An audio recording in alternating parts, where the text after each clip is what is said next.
definition about y'all and all y'all. Well done. And so to say again, I have been so gratified by the interactions and conversations with the students and with you all as faculty. Your commitment to these conversations and participation, I think, has sent such a strong message to the students about their value and your investment in them, and this concept and work of inclusion and equity and justice. And so I hope it's been valuable for you. It certainly has been valuable for me, and I have learned a lot from your community. But today we're going to finish up our week by having a conversation about mental wellness, about mental health, and how we navigate our multiple layers of pandemic 2020 difficulty that we're all walking through together. And since we do have, I think we do have an all faculty and staff group, we'll really have a good conversation, I think, about this, and can be really conversational. So please, let's chat and talk and unmute yourself. And I'm going to go over some data from the CDC and a massive survey they did about mental health, particularly looking at the age group of 18 to 24-year-olds. But we're also going to just take some moments to acknowledge where all of us are in this. And take a deep breath. I think it's Thursday afternoon, and this has been an extraordinarily busy week for you all. I know every week, I think Wendy said it was week 6 of the semester, and with lots of added pieces this week. And so as we get into this, I'm going to invite you the same way I invited the students, is to just take a deep breath, or 4 or 5. And, as we dig further into this conversation, for you all to remember to breathe, not just today, but as we go forward. So just breathe deeply. When I did it with the students, I kind of stretched my shoulders. I thought, oh, gosh, sometimes we really do, we're hunched over and looking at these screens, and we forget to move and breathe and be aware of what's happening in our space and in our bodies. Does everybody on the screen know one another? Do we need to do introductions, or does everybody know everybody?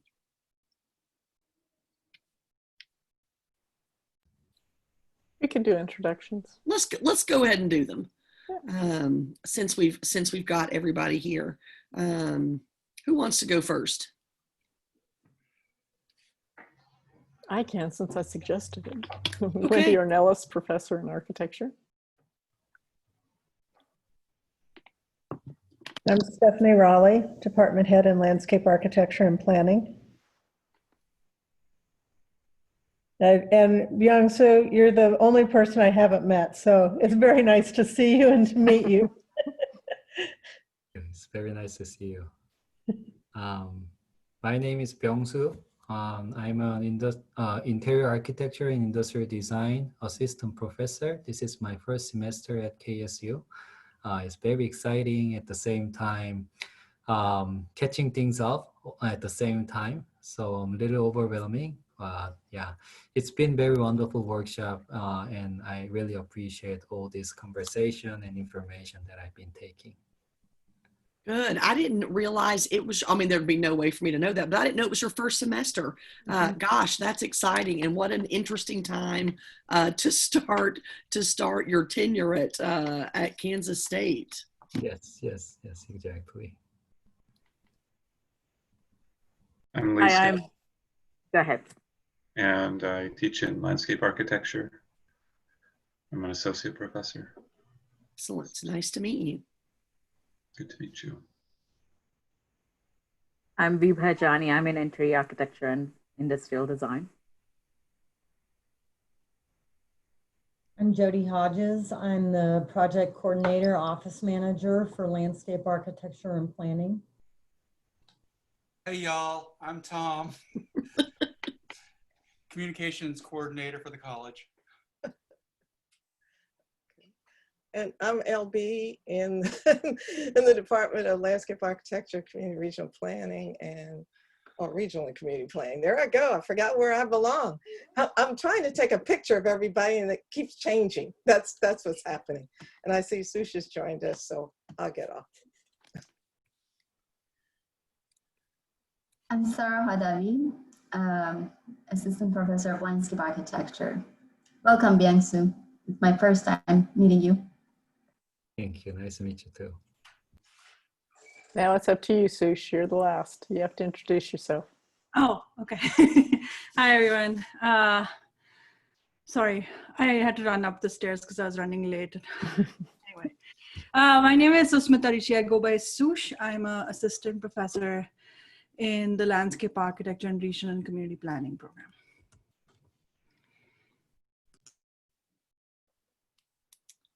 Was that everybody? That is. I think it was.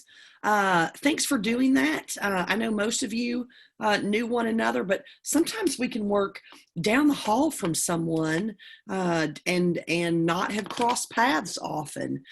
So I'm glad that we just took a minute to do that. All right, let's dig into this topic as we think through mental health and where we are in this moment. And again, I will invite you to participate in whatever way is most comfortable for you. I think we have a nice, small, intimate group to be able to talk and chat about not only how you're doing, but how we think students are doing, how we can best be supportive of one another and them as we navigate mental health in the age of COVID and racial unrest. So I said we were going to start with this idea of just taking a breath, a pause, a moment to stop some of the external noise, some of the to-do lists that are continually rolling through our heads, and to spend a few minutes thinking about our own sense of centeredness and wellness and how we're able to navigate this. This photograph is the Blue Ridge Mountains between North Carolina and Tennessee, and it's a happy place for me. It's near where I grew up, and there's something about that misty mountain air that just brings me a real sense of calm, a real sense of peace. And so even just seeing it makes me want to, breathe in that clear mountain air. I shared this concept with the students earlier and am going to do the same thing with you all and talking about why we're feeling how we're feeling. And there's an artist who goes by the tag of Relevatory, which I think her name is Tori, the artist, which I think is a great Instagram name, Relevatory. And she does watercolors and graphic work, freehand, on all kinds of social issues and justice issues. And at the 6-month mark of the pandemic and the 200,000 person mark of lost life in our country, she just created this series of some watercolor graphics that in her way outline why we're feeling the way that we are. And so I'm just going to walk us through this as an introduction to thinking about mental health and how we're navigating all of this. So we all know Maslow's hierarchy of needs, and it starts from the strong foundation of the bottom, those most basic needs: food, water, warmth, and rest. And we build upon that with safety and belonging and esteem and self-actualization, the idea of realizing our full potential. The middle is this sense of belonging, intimacy, friendship, community. If I were making this pyramid, I would have that down at the bottom too. I think it's hard to get anywhere else without some sense of contact, some sense of connectedness. So for me, I would move belonging further down into the foundation. So knowing this is where, we have this common understanding of the hierarchy, the idea is that the higher needs aren't met until the base level has been met. you all as builders, as designers, as landscape architects, you all understand this idea of building more than anyone. This idea of foundation and structure and scaffolding and support, really that has a much more physical, intellectual understanding for you all than any other group I could imagine. So we can't get to self-actualization without this other piece. However, today, right now, unemployment, economic damage, really are threatening the psychological needs of our entire country. So even if you're fortunate enough to have that base level taken care of, which I can't speak for anyone else, but the base level of my pyramid is okay. I have a place to live. I have food. I have a job.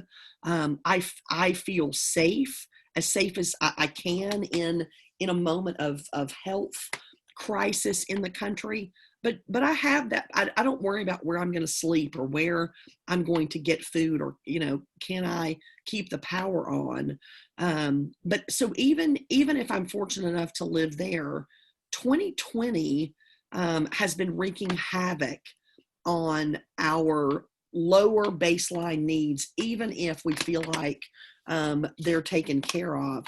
Questions are coming into place. Friends and neighbors are struggling. We're uncertain about the future. Thinking about what's happening on college campuses in particular, across the country have been numerous layoffs, furloughs, departmental shifts, adjuncts having positions or not, big questions about budget. And so even though we might have been okay, 2020 has been really bringing some of those critical lower needs into question. So then here come the questions for us. How can our need for belonging, that middle section, that 2 levels up, how can we meet that in isolation when what we've been asked to do to stay safe is to separate ourselves, to put on a mask, to stay 6 feet away? The places where we have found community, the place where we have connected, have lost some sense of safety. The ways that we have just hugged each other, put an arm around someone, gathered up in groups in order to just laugh and have a sense of ease and togetherness, that sense of belonging is really struggling in this moment. And how can our need for safety be met in the middle of this pandemic? It is a direct threat to everyone's health and way of life. Also, how can we have safety and security in the face of political turmoil, systemic injustice, and general uncertainty? Big questions. We know those things are important, critical, necessary, and yet we're facing real challenges around every level of our pyramid. So if you're struggling to feel whole and productive, or even if you're just pretty okay, most of us are not feeling very self-actualized right now. I don't feel like anything is at its peak. I don't feel like anything in my life is functioning just smoothly in it, full engine running. Everything's a little bit harder. Everything takes a little more effort. So because we're struggling, because we're still trying to keep up all the things that we're doing, it's important that we show some compassion because we're trying to build our pyramid on a shaky foundation. I just have appreciated our artist, Tori, really in laying out this clear idea of this shaky foundation. That's what it feels like. If you were in the conversation that we had about, now I don't remember which one it was, I guess it was our foundations conversation, we were defining terms and talking about equity and equality. We talked about foundation and how different it feels to be on firm ground versus, even some rickety built up support boxes. So that foundation matters. Because what we're trying to do is function as normal in a world that's anything but normal. We still have obligations. We still have classes to teach. meetings to go to, interactions to have, grants to write, research to do, curriculum to get written, projects to work on, administrative pieces to make happen. But everything around us is weird. Everything. Going to the grocery store is weird. Making sure you've got, mask and gloves and hand sanitizer before you walk outside is weird. Thinking about how you meet people on a busy street and, oh, let me put my mask up, and things are strange. Not eating in restaurants is weird for me. Not being able to get on an airplane and feel safe and go anywhere is strange to me. So we're still trying to function in a world that is not normal. So here's my word of affirmation to you. Even if you don't see it, you're doing beautifully. Students are being educated. They are learning what it is to be a professional. And honestly, I think the ways in which you all are showing up for them, the ways in which you are being present and investing in them, may teach them more in this moment of instability, of uncertainty, than they may have gotten in what, we would call a normal year. There are real lessons to be learned this year in terms of how we face crisis, how we are resilient, how we solve problems, how we work together with one another. So even if you don't see it, let me tell you that I do see it. In hearing from students and getting your responses to these workshops, your level of commitment and passion has been nothing short of inspiring to me. The way that you care about your work, the way that you bring your whole self into your jobs, just shows to me the amount of commitment that you have for your students. I would like to sit in your classes, even though I was an English major and wouldn't understand any of the technical pieces of what you're talking about. I would appreciate it. I don't know if I shared this with Wendy or not, but I said it to our mutual friend, Jeremy. I was able to go to the NCARB Scholars Weekend a year or two ago, and I sat in on several workshops that I didn't have anything to do with. It was everything about construction and legal things and engineering and policies and processes and testings. It was the whole gamut of what, the professional practice of architecture is. And as I sat in some of these sessions just to kind of soak in the information, I thought, this might be the smartest room of people I have ever been in, because of the scope of knowledge that you all have to have in the work that you do. It's artistic and mathematical. It's community minded and it's personal. It's creative and it's scientific. It really has been such a beautiful thing for me to see how you all do the work that you do. And yet we're faced with a year like one that we haven't seen before. So I asked the students, and I'm going to ask you the same thing. I pulled up this word cloud just of emotions, and would ask you, oh wait, I may have skipped to something else. Sorry, let me go back. So I really would just ask you, how are you feeling about this year? What words would you use to describe 2020, whether professionally or personally, as you think about putting emotion to your year? What would you use to describe it? You can say it out loud. You can put it in the chat. And I also want to share with you some of the words that the students used. But what words would you use to describe how you're doing, what emotions you're feeling?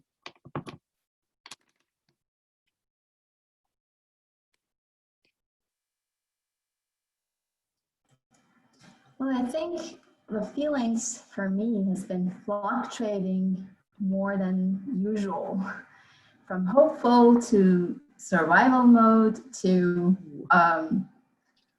exhaustion to excitement. So it's been very much fluctuating between positive and negative. Fluctuating is a good word, I think, to describe what this feels like. For me, it is. Oh, go ahead. No, go ahead, Bungsu. Okay. For me, it is new, new experience. Because I'm new in town, Manhattan, and also new format of teaching, hybrid, and yeah, new people, new students, everything in my life is new, and yeah, I think new is the word that I'm gonna put in. Yeah, absolutely. I would say fluctuating, but also heightened. Everything's just that, lots of highs and lows, heightened. I think for me, it's definitely fluctuating, but I often feel a lack of control, and so I feel kind of helpless.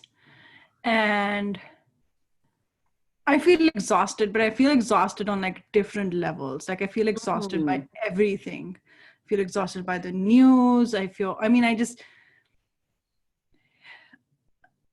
think that every time something new happens, I feel like, okay, this is the worst. And this is it.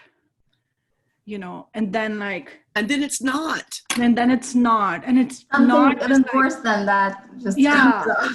And it's not just like political. It feels like it's like everything almost. So there's like a weird, I think it's a different kind of exhaustion, I would layer on top of that anxious exhaustion, yes, but I still be a positive person. I'm really hopeful. So maybe it's that fluctuation of being high highs and low lows all at the same time. Like Wendy, I'm very hopeful generally. That's my predisposition anyways. But I think I would describe it as oscillation of hope and shock, hope and sadness, hope and bewilderment. It's just, I have never felt this many emotions in one day.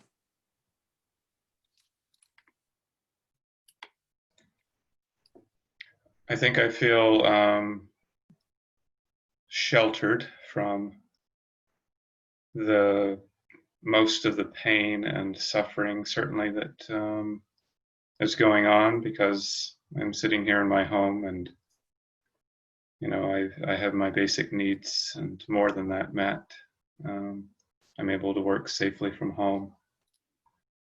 I certainly feel screen time exhaustion, being online for 12 to 16 hours sometimes in a day. Because everything I'm doing essentially is online, and if I'm not doing something on my own, and sometimes it's all day, literally from whenever to whenever. So, but I'm certainly sheltered from a lot of the pain that's going on in the world. I certainly feel some of that at a distance, but I've been protected from it in terms of, family members, not having to face a lot of the challenges that others are experiencing. I guess the way I deal with emotions is to say I'm disappointed. I'm never angry or like extremely happy. I just say I'm disappointed because I'm expecting people to behave a certain way, and then when they don't, I'm disappointed. That's the way I deal with it. But I think for me, I switch, having been an only child, I switch between thinking of myself and then thinking of others. That's the way I go. It's either this or that. And I go back and forth about being selfish and then being altruistic. Because I can't be in someone else's head to know what's going on. So I try not to let the news like really get me down. But I'm generally hopeful that somehow I'm going to see a bright spot of humanity and people. And then I'm disappointed when I don't. So it's a kind of it's a different kind of up and down than I'm hearing from people. But it's my way of getting through the world.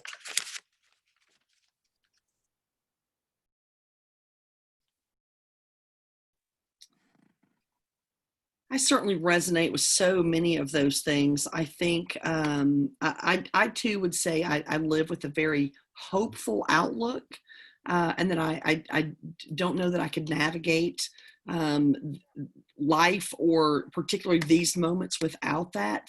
But I also then have these waves of anger and fear and exhaustion and frustration and disbelief. Whoever said bewilderment, I feel that. I'm like, what is happening in the world? And brief washes of despair, and I also sometimes feel guilty that I'm okay right now. That there is so much happening, and sometimes I think, but I'm safe here, and so there's a lot.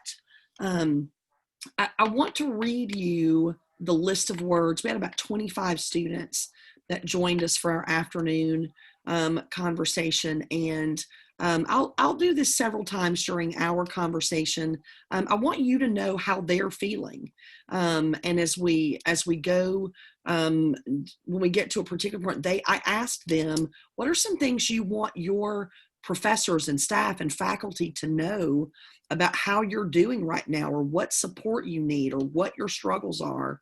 And I told them I would be sharing those with you all this evening. And so here are their words. I'm just going to read them straight off the chat list. Some of them spoke them, but most of them wrote them into the chat. And there are several duplicates, but here they are: anxious, drained, stressed, overwhelmed, unbalanced, unbalanced, unbalanced. There's 3 separate people right in a row. Frustrated, cautious, stressed, challenged, chaotic, lost, uncertain, anxious, unmoored, both exhausted and hopeful. That was the same person together. Depressing. That was their list. That's a tough that's a tough read to hear how they're feeling, and you can see it in their eyes too. It's not different than what I'm seeing from students all over the country. They are doing heavy lifting of big emotions and trying hard to meet expectations and to uphold what they're being asked to do. But I think there's real struggle happening. I think there's real pain that they are going through. And it's both personal. I think there is stress about their academic performance. There is stress about the future. Some of it depends on where they are in their programs. There's a different level of anxiety if you're a first-year student than there is if you are in your 5th year. If you're on the verge of thinking job, career, internship, that's a different kind of stress than the stress of getting a footing in your new community, getting a footing of learning, how to do the design and planning and architecture work that they're doing. So they really just kind of laid it out there with that list of words. Having heard that, does that surprise you? Is it in line with what you thought? Tell me what you think after hearing that list from them.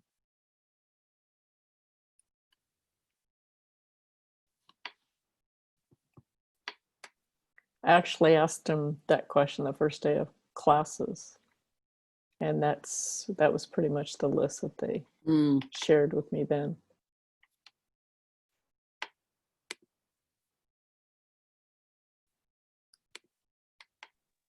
Is anybody surprised by the list? I'm not surprised. Yeah, I wasn't either. It was pretty much what I expected. So we have some data to back that up. And so I'm going to share with you from the CDC some data that they have pulled together from a very large survey that they did this summer. They got almost 1 million responses, 996,000 US adults.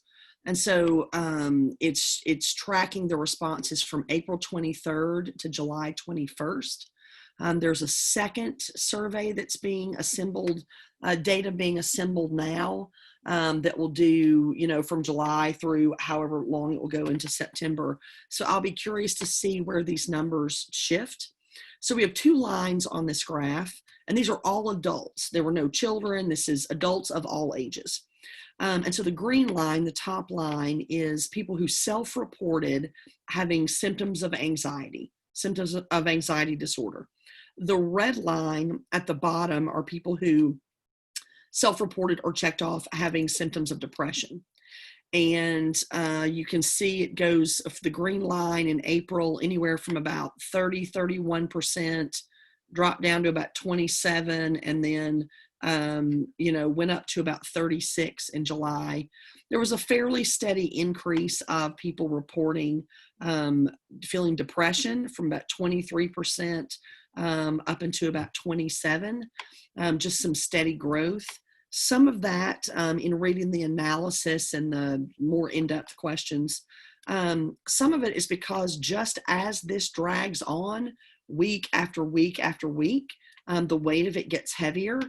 But also if we think about what happened this summer in our country, if we think about the anxiety, the stress, the fear, as we watched people protesting, as we dealt with the violent deaths of citizens, Black and brown bodies being subjected to so much violence, stories coming out, so much response to that as the economy struggled and struggled and struggled. It's no wonder that the numbers are creeping upward across the board, across all ages.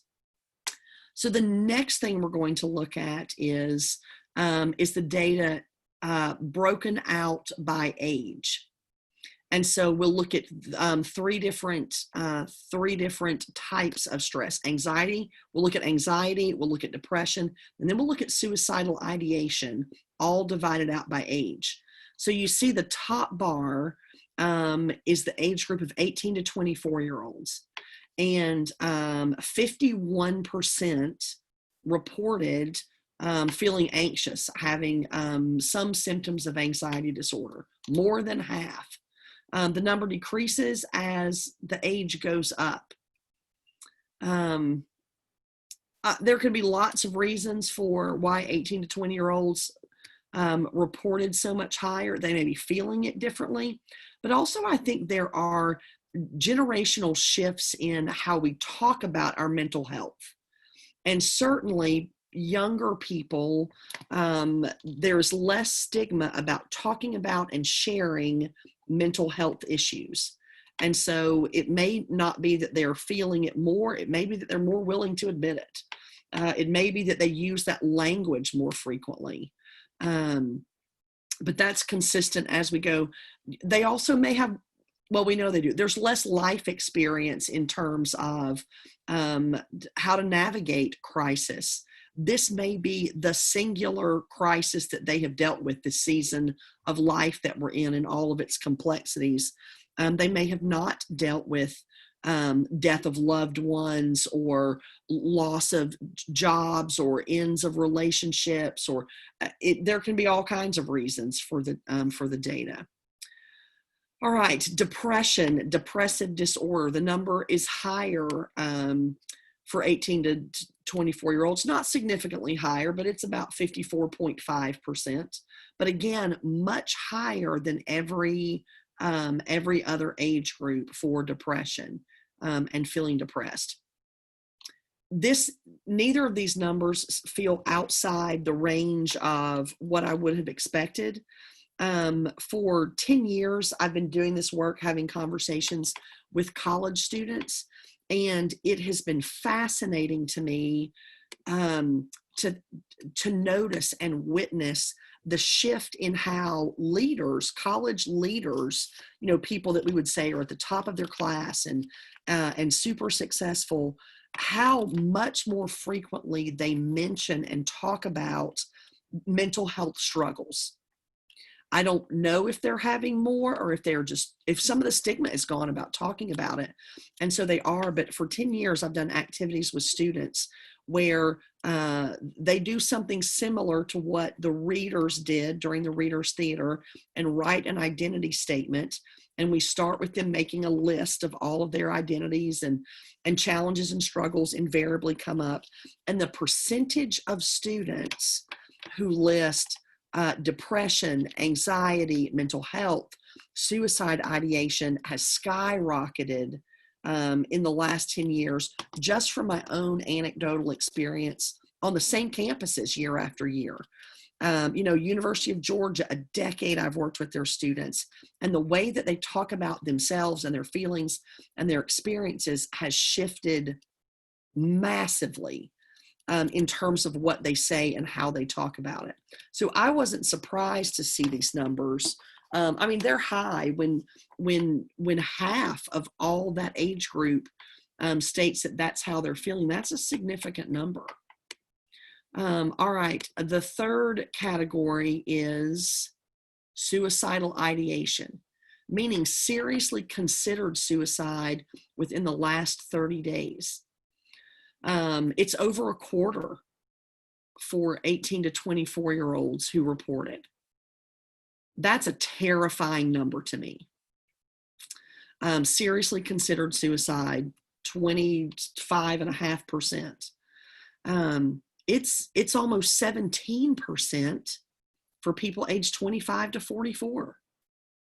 It's about 4.5% aged 45 to 64. And just under 3% for folks over the age of 65.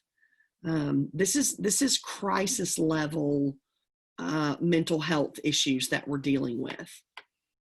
It gets even more interesting when the data is broken out by race. And we know that people of color, Black, Indigenous, Latinx have been more deeply impacted both in numbers and intensity of COVID-19, of the economic impact of the pandemic, and also of the impact of the racial unrest and revolution that's happening in the country. And so it's the same three categories we're going to look at, but these are divided by race. Again, it's the CDC. It's still the government language, which is why it's very specific: white, non-Hispanic, Black, non-Hispanic, Asian, non-Hispanic, Hispanic, other races. They still have those same IPED designations. And so looking at anxiety, the two lowest categories are white and Asian. The three highest are Black, Hispanic, and then other multiple racial identities. All over 25%, some over 30. So that's with anxiety. The second one is depression, again by race. And again, white and Asian are the two lowest categories. The three highest, Black, Hispanic, and multiple or other. 25% for Black respondents, 31 to 33 for Hispanic or multiple race identifiers. Still high numbers, a big percentage of the population. And those are not divided out by age. That's across the board of every respondent. Suicidal ideation in the last 30 days. The highest number is Hispanic. The second is Black. Asian and white are lower, both under 10%. And so I think as we consider who our students are and what they're dealing with, it's important for us as, I hate to use the word caretakers, but I feel like we are caretakers of their educational experience, of this time we have, and certainly they are cared for in your program, but knowing some of this, I think helps us think through how we interact with them, how we check on our students. And they mentioned as much in their comments about how they're doing. And some of them one used the word unmoored. I think that one used the word drifting. There's a sense of disconnect, and certainly their conversations around depression, anxiety, the language that they individually use in our conversation confirm that. So having seen those numbers, what's your reaction to that? Carrie, can I ask a question? Sure. How many students were involved in the earlier discussion today? About 25. And how many of those were non-white, roughly? Oh, Wendy, you may have to help me. We couldn't see, not everyone had their camera on. Right. Just trying to get a sense of the audience. Majority white.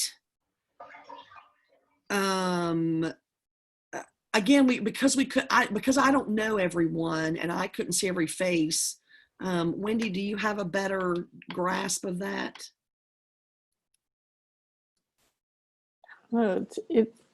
It was good cross section. I would say probably at least a third were minority students, multicultural students. I think that's right. Yeah. And do you see big differences between male and female? There was a lot more females that have participated in general for the past, from the student side, the past several days. That's right. Were you asking about a difference in response in terms of the way they're talking about it, male, female language? Is that what you're asking? Well, did the study parse between male and female, or not what you showed us, but not what I showed you, and I'd have to. They went into great depth. I'd have to look back at the full report. The full report is, and I can share the full report with you. It's interesting, and so I'm sure they did do some division by gender. I just don't know what the division is. And then back to your question. Your question again was? After having seen the numbers, the percentage of people who have said they feel depressed, anxious, seriously considered suicide, what's your reaction to that in terms of the student population? Does that seem like it's in line with your experience? Does it seem more critical than you thought? Not as bad as you thought?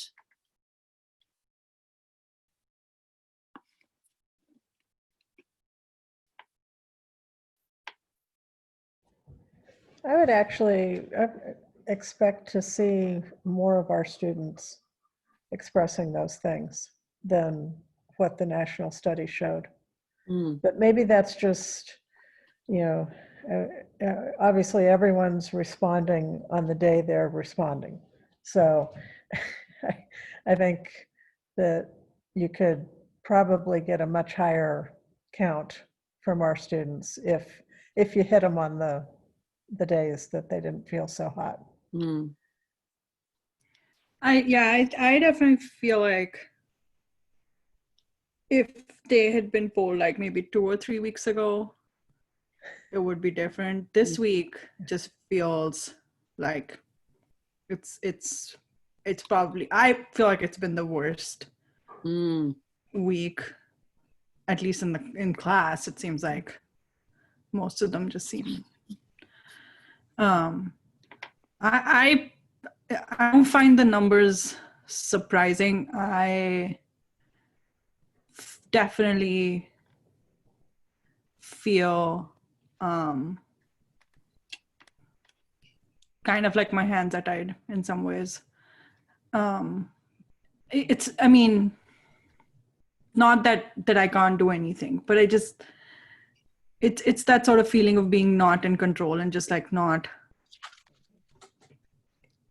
I really feel like there are just times when people just need a hug. You just need to be there in person, hold somebody's hand. And that's, to me, the biggest thing now, that because of COVID, because we can't do that, because we can't be in person, it's just, there's only so much you can do from a computer screen. Like there's just,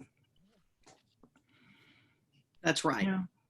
So I was going to say, teaching first year, our advisor, Lisa Last, always tells us the statistics on how many incoming students, not specifically our students, but how many students are on medication, who are taking things for anxiety, and those numbers keep going up.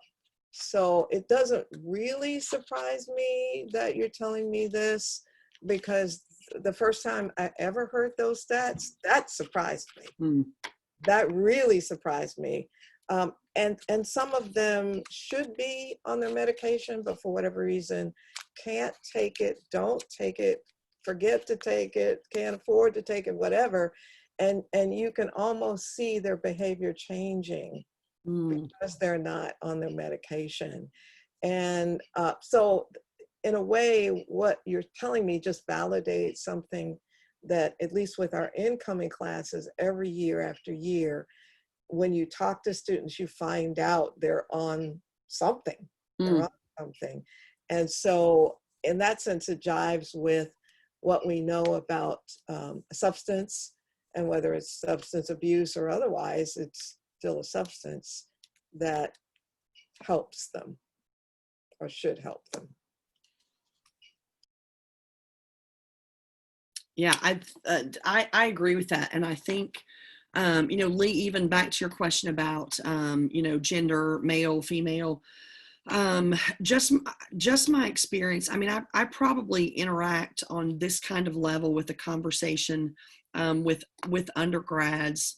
I mean, it's at least, I don't know, 2,500 students a year, in terms of a workshop where they're talking about, over the course of a couple days, how they're doing. And my sense is that it's as many men as women that are talking about this sense of mental health.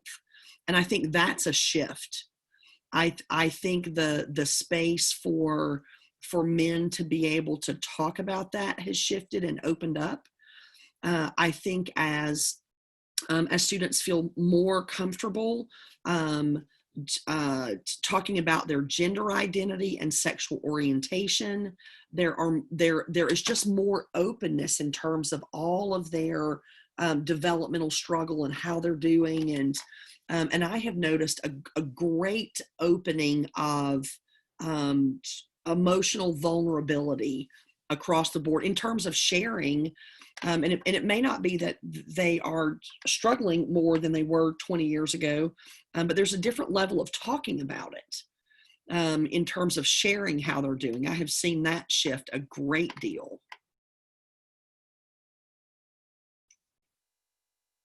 Carrie, do you think the reason why that's happening is that our children are earlier in counseling themselves? Their parents are taking them to counseling, and so they've come to share with someone who's a stranger to them. There's much more of an openness about children going to counseling, either because of family breakups or other traumatic things that happen in their lives at an earlier age, that I'm really surprised at how many of them have experienced that, as opposed to 25 years ago, when you might have found adults talking about having gone to counseling. I think it's that for sure.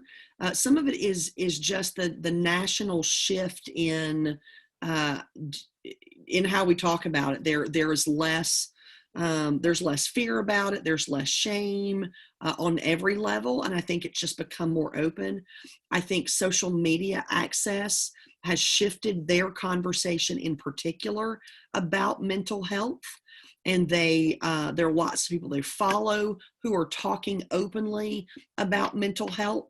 There are many more models available to them in terms of how to talk about how they're doing emotionally and mentally. So I do think it's that there are more younger people in counseling. I think, in schools, even we talk about counseling differently. If there's a crisis at a school, counselors come in. Lots of, K through 12 schools are doing talk therapy kinds of things differently in terms of how they do discipline. There's restorative justice conversations. They're taught negotiation. Emotions are talked about differently. I do think it's a cultural shift. So I think it's both, as you said, it's shifted some in practice at a younger age, but so much of it, if you follow and pay attention to the people that 18-year-olds are following on Instagram and TikTok and Snapchat, they are also, all of their idols are talking about their mental health. And so it's normalized now. It is the norm. Every generation older than them, there's still a taboo around it. The West Wing is my safe television show that I go to and imagining what the world, how it could be different.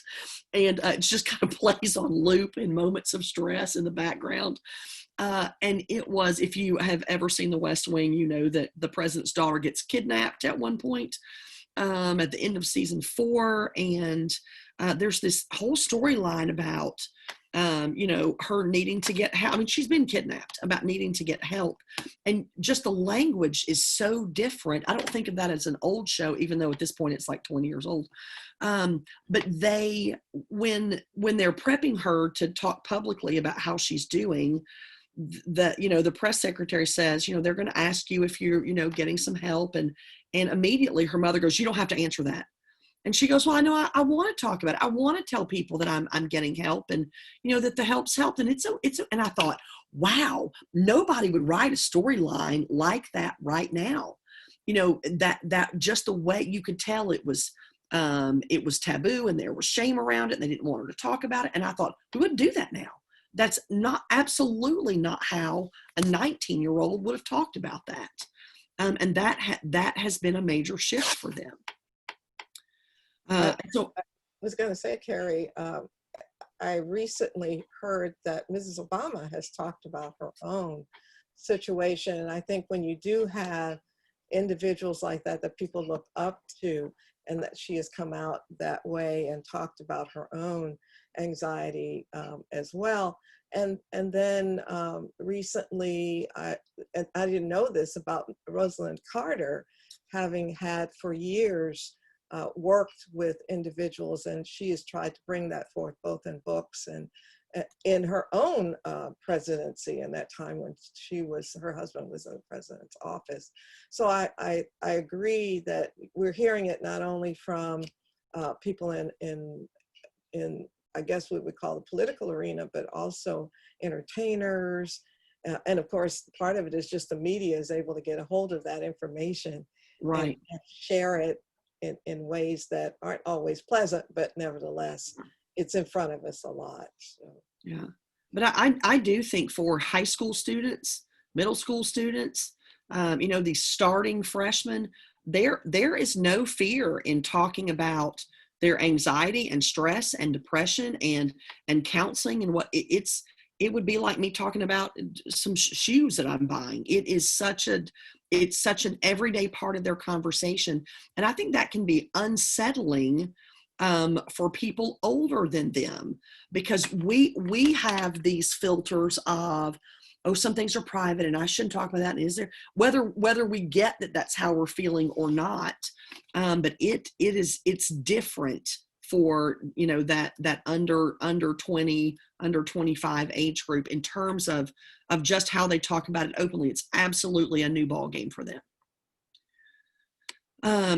when I see these numbers, and again, even having, thousands of conversations with students and knowing their stories, we can see these numbers, but there's a story attached to each one of them.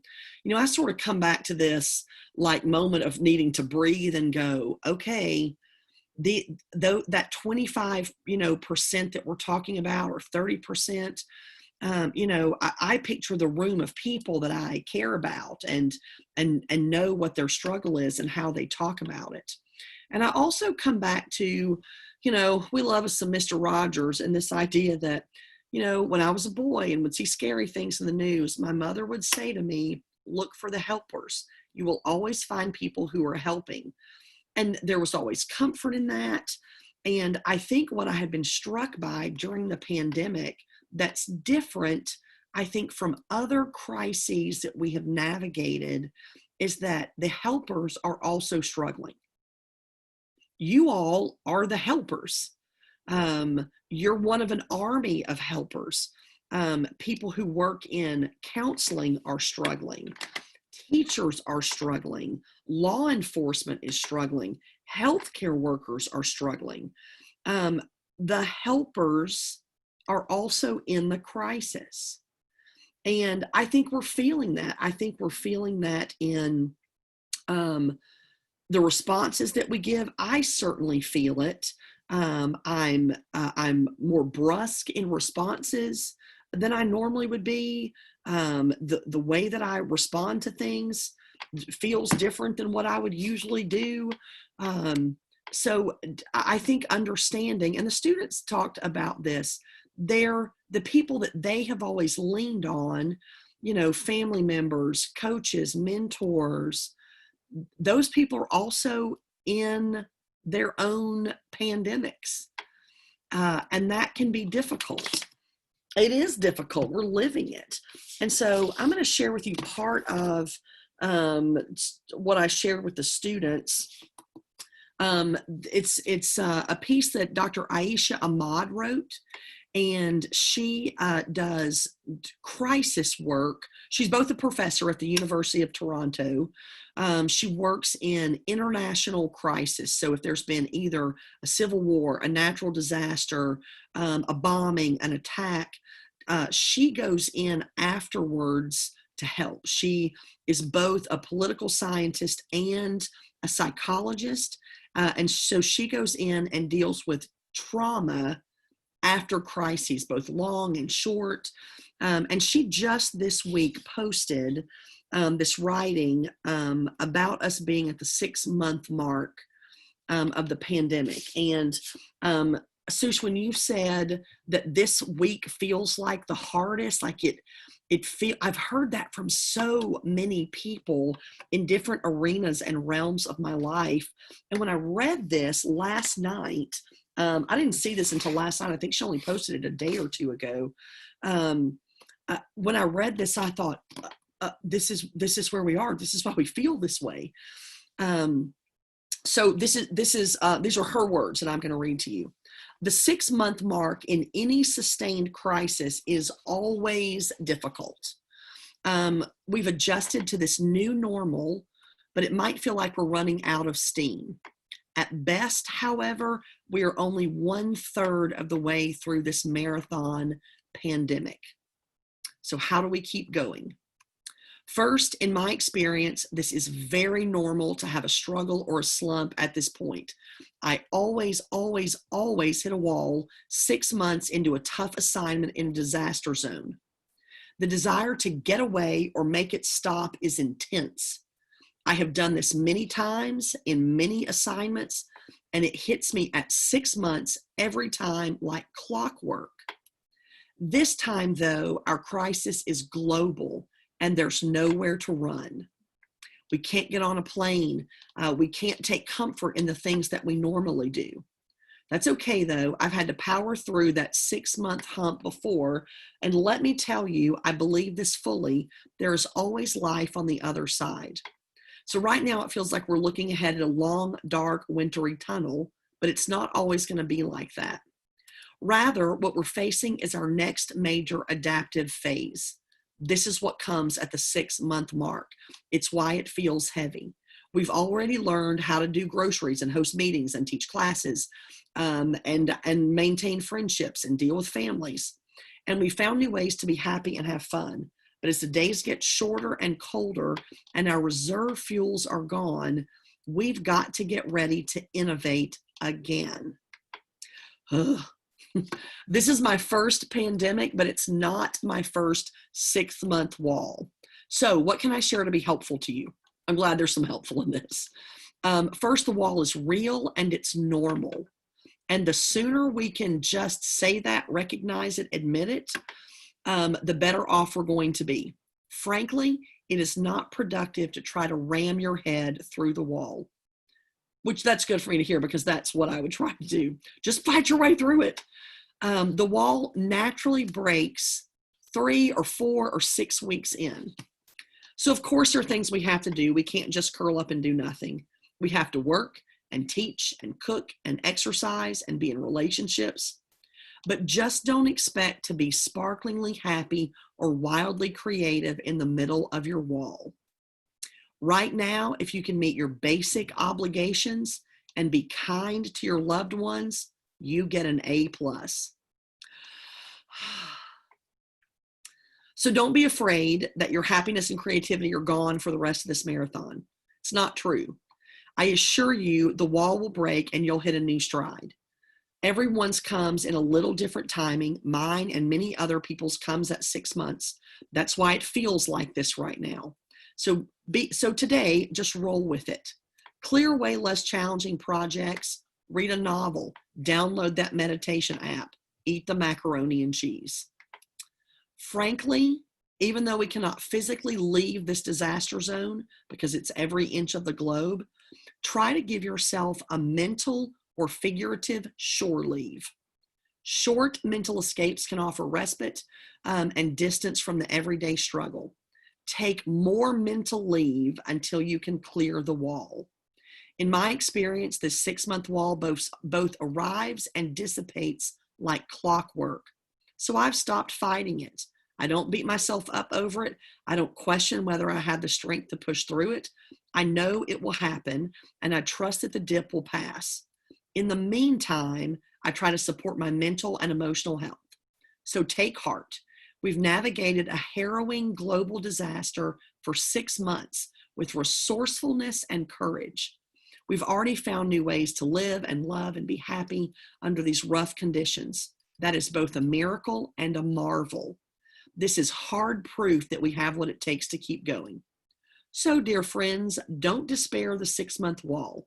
It's not permanent, nor will it define you in this period of adversity. Trust the magic that helped you through the first phase is still there. Take a breath and a pause. You'll be on the other side of this in no time. Those were helpful words to me. Knowing that her life is navigating crises with people and groups of people in all kinds of traumatic ways. And because we have not had global pandemics in our memory, it's hard to have someone with experience to say, this is what this is like. This is what this feels like. And so I think for you all as professionals, knowing that you have walls you're ramming up against too, and so are your students. When I asked them, the final question I asked them was, what do you need? What would you like your faculty to know about how you're doing? What do you want professors to understand about what you're going through right now? And they talked, and I'm going to read you what they shared. I both took notes, and I'm going to read you what they put in the chat. Several things are things I think that are frustrating to you all too. Let me open this up so I can see it. There we go. So here's some of the things that they said. Scattered communication is hard. We're dealing with so many different types of electronic communication, Zooms and emails and text and group meets and chats and virtual games and FaceTime happy hours, and that's overwhelming. And so one of the things they said was, if there can be, it was interesting because in the beginning they were like, we know a lot of the things that we may even ask for are impossible, but these are things that would help us. They are struggling with inconsistent schedules. They are struggling to frame their time. If things are asynchronous, they can log on whenever they can't. So they've not had a lot of practice in structuring their own 24-hour days, and that's feeling overwhelming to them. They said, yeah, consistency of assignments, consistency of when information comes out. They, in particular, are struggling with asynchronous video format. They were like, we know it's what we have, but it is hard. There is no interaction. I feel like I'm on my own doing this. I can't immediately ask a question. It's isolating. I struggle with knowing how to engage. It's not the type of learning that works for me. I'm really struggling. I'm an interactive pen and paper kind of learner. Videos I have to back up over and over again. So that they really talked a lot about the struggle to connect with asynchronous in terms of it feeling like a give and take. Then one of them said, I know it's not what our professors love either. They would rather be with us. They would rather be interacting. So they also had they had really good empathy for the fact that you all are in this too.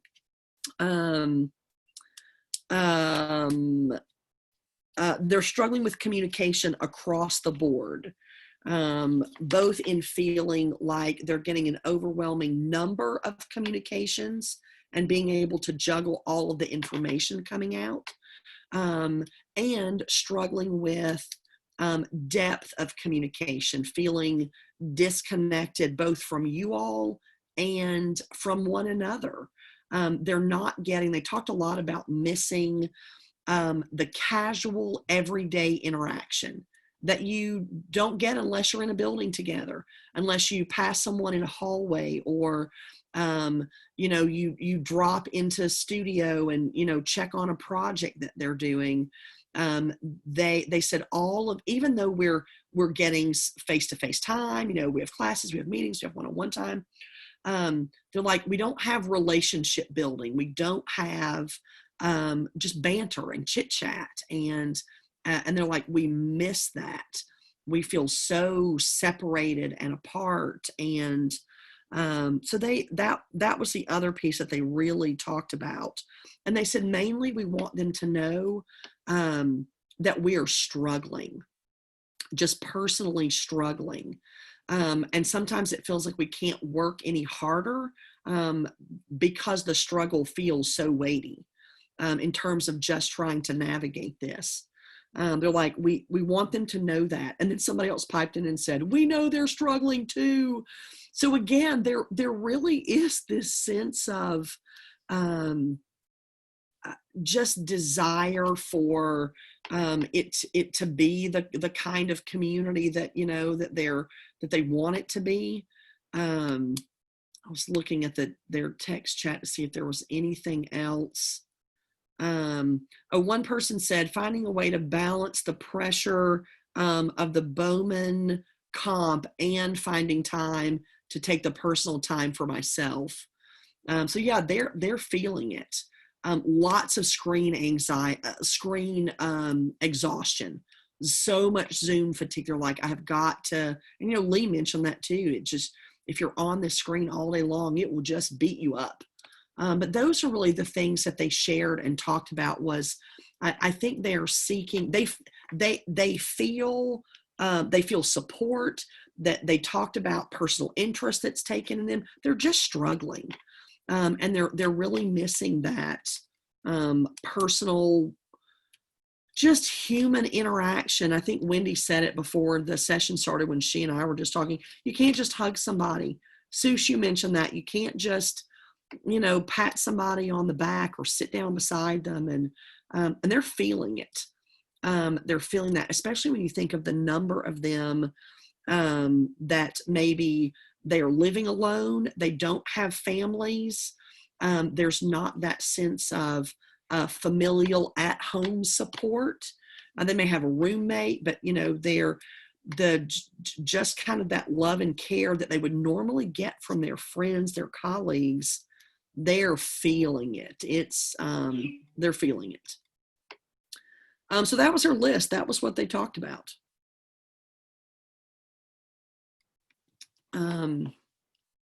Are you surprised by any of their comments?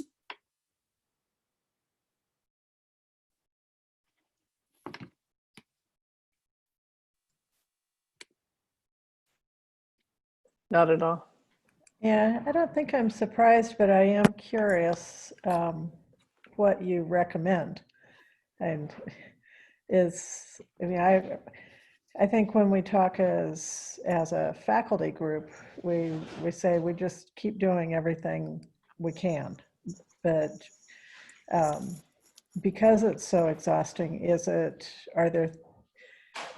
where would we be most effective? Because right now we're just like, using the fire hose.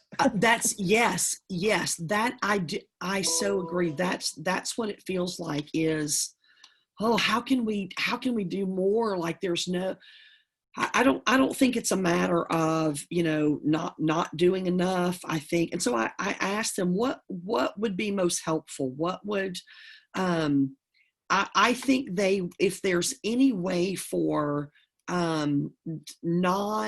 non-project, non-class interaction, if there, is a way to do, an outside distanced, get a cup of coffee, chat with someone.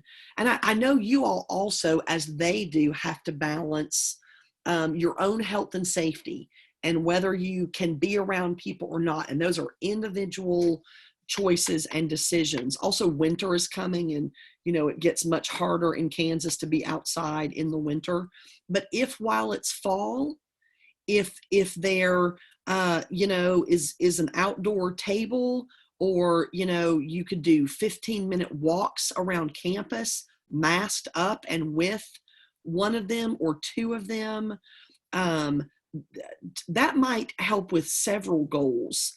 There could just be some life conversations. Their bodies are physically moving. It is not behind a screen.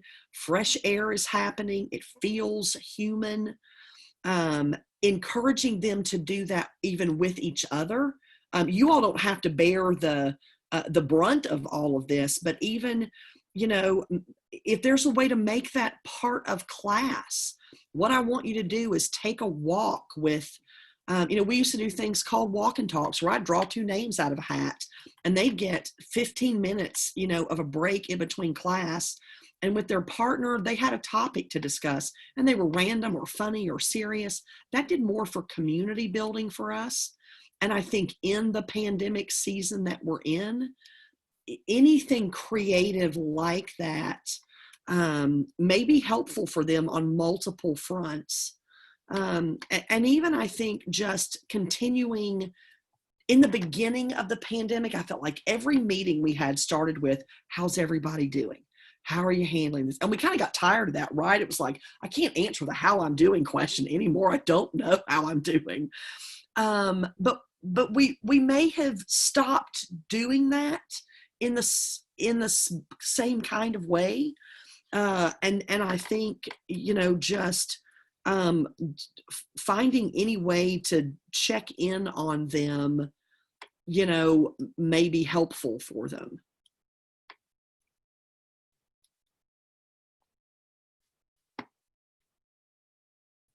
And some of this is just we're going to gut out however long this lasts. So my knee-jerk reaction when you said what's something we can do, I almost just said vote, just vote. Make sure everyone votes. Really until the virus isn't going anywhere until we get a vaccine, until there's a way to defeat it. And so we are in this for the long haul. And I do believe there's hope on the other side. but I also know that you can't pour into students from an empty cup. And so one of the best things I think you can do for them is to take care of yourself, is to take care of your own sense of wellness. And from that, there will be some reserve built up to pour into them. But if you are empty, if you have given and given and given and there's nothing left, they'll feel that too. And so I think it's healthy and wise and compassionate for you all to make sure that you are easing up on yourself, that you're caring for yourself and breathing and taking whatever time. I know it's hard. There's so many expectations on you all. But again, we're in this for the long haul. So check on each other. But as the wise Aisha Ahmad said in the writing I just read a few minutes ago, take the breath, take the walk, acknowledge the season that you're in. But that may be my best advice, other than some of those little creative, maybe leave a note on people's desks in studio that they could find at some point, have an outside walk, stop by with a popsicle or a cup of coffee.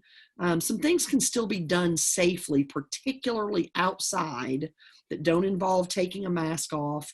That could be just a few minutes that may go a long way. But, outside of those things, I think the way that you all care for yourselves is the best way that you can make sure that you are still there to support and push and challenge your students.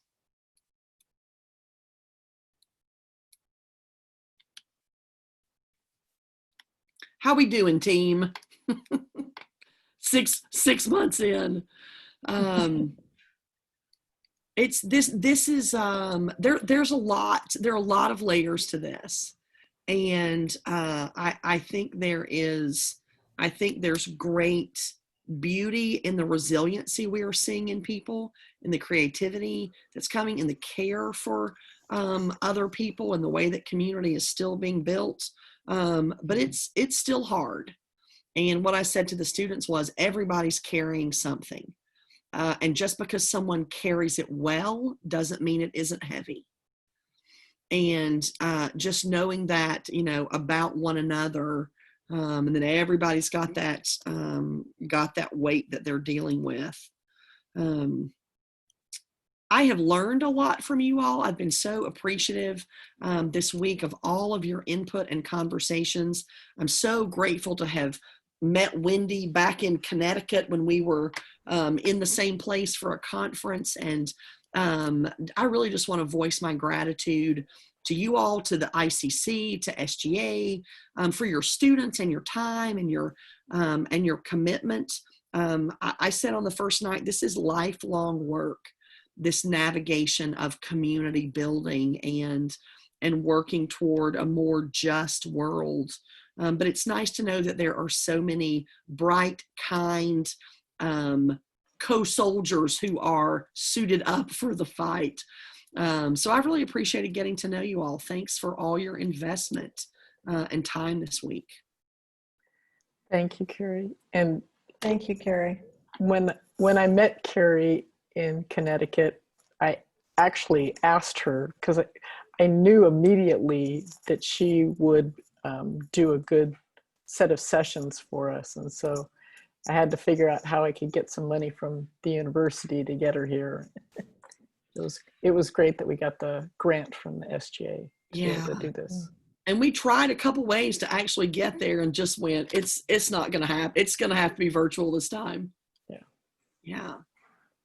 Carrie, I know that it seems we're wrapping up, but I also want to ask you to address for a moment the racial unrest side of the mental health equation here. I mean, we haven't talked a lot about it, but is there something in particular you would say to us about it? Yeah, I'm so glad that you brought that up. We know that both the trauma is higher for people of color right now, and we know that resources are fewer.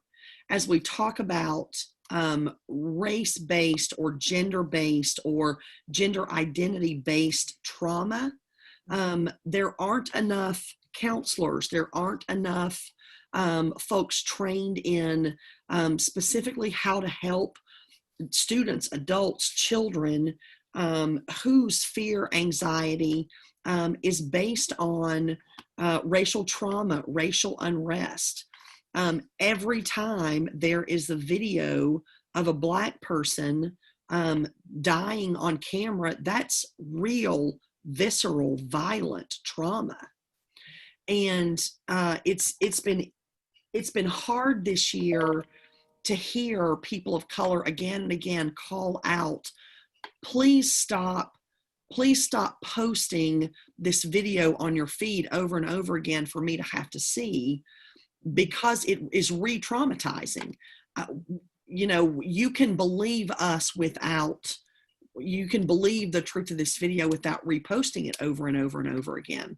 And so I think for students in particular, who are Black, Indigenous, students of color, that added layer of exhaustion, I think, is the word that comes up so frequently for the students of color that I work with. When it gets down to it, I mean, you can see the weariness of continually having to explain and prove their worth, or explain their presence, or educate majority folks about why this is bad or wrong. And an extra layer of support is needed for our Black students right now, for our students of color, for our Latinx students, for our LGBTQ community.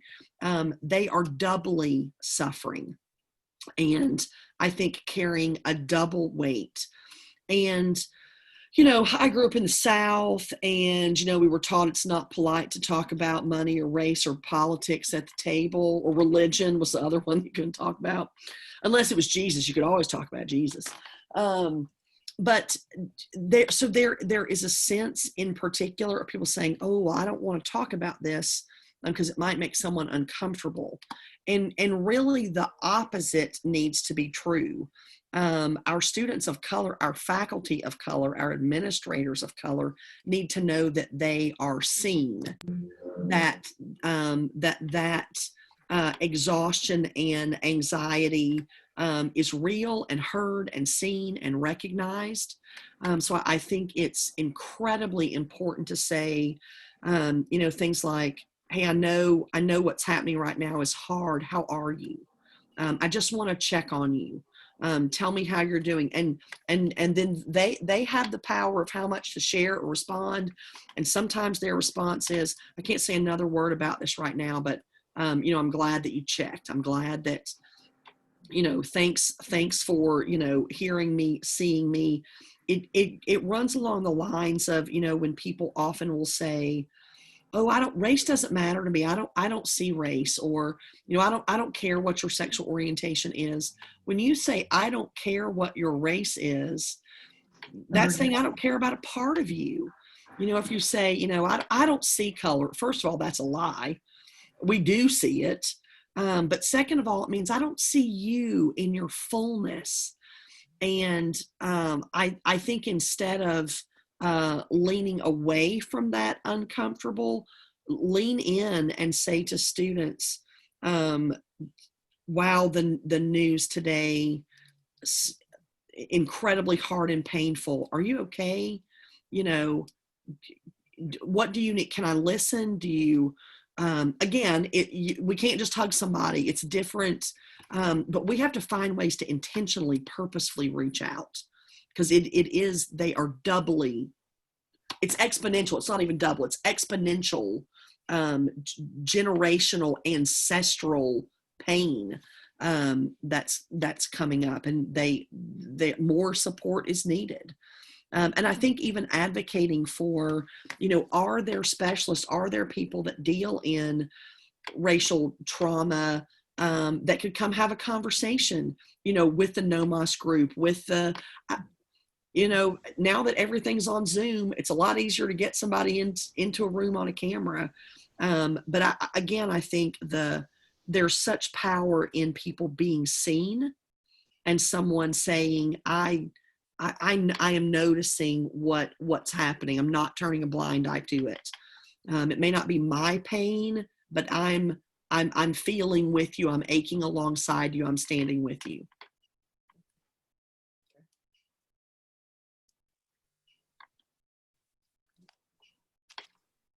Thank you for that, Carrie. Any other final words, friends, as we come to the close, not only of our session, but really of our whole week? I'm glad I got to end with a group of wonderful faculty. That's nice. Well done, Wendy. Good organizing. I mean, really stellar organizing across the board in making this happen. You were both a joy to work with, but also you're really good at it. Thank you, Carrie. Yeah. Yeah, thank you for doing this, Wendy. Thanks, Wendy and Carrie. Appreciate Really it. appreciate it. Thanks so much. Yeah, it was a pleasure to meet you all. I hope I'll get to see you in person at some point. Come to DC. Nothing's open, but come on. LB, you need to let me know when you come. Yeah. Yeah. Abby, you're muted. A good evening.